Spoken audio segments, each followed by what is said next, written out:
Бала тәрбиесіне байланысты жиі кездесетін кемшіліктер.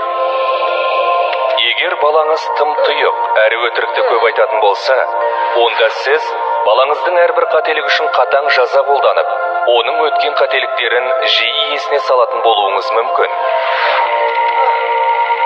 Егер балаңыз қызғаншақ болса, онда сіз оны қатарластарымен жиі салыстыратын болуыңыз мүмкін. Егер балаңыз сізге жиі өкпелесе және жағдайдың көлеңкелі жағын ғана көруге бейім болса, онда сіз балаңызды оның жетістігі үшін лайықты түрде мақтамаған болуыңыз, әрі оның кемшіліктерін ғана байқап жүрген болуыңыз мүмкін. Егер балаңыз өзге ортада қымсынып, ойын дұрыс жеткізе алмаса, демек сіз оны бөтен адамдардың көзінше көп сөгетін болуыңыз мүмкін.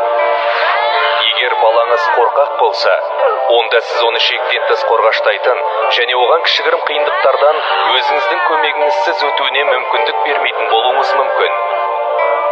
Егер балаңыз депрессияға жақын болса, яғни әр қиындықты жүрекпен қабылдаса, онда сіз оған кішкентайынан шамадан тыс қамқорлық танытқан болуыңыз мүмкін. Еш мұқтаждық көрмеген баланың тағдыр соққыларын көтеруі қиын.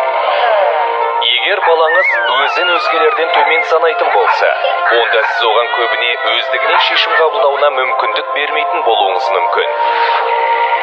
Егер балаңыз дөрекі мінез көрсетсе, бұл сіздің де, оның да достарының кері әсерінен болуы мүмкін. Алдымен өзіңізді тәрбиелегеніңіз жөн, және оның араласатын ортасына көңіл бөліңіз. Егер балаңыз сізді шамадан тыс мазалай берсе, бұл сіздің оған аз көңіл бөлетініңізді білдіруі мүмкін. Қартайған шағыңызда балаңыздан жақсылық көргіңіз келсе, сіз одан бүгін жылуыңызды аямаңыз.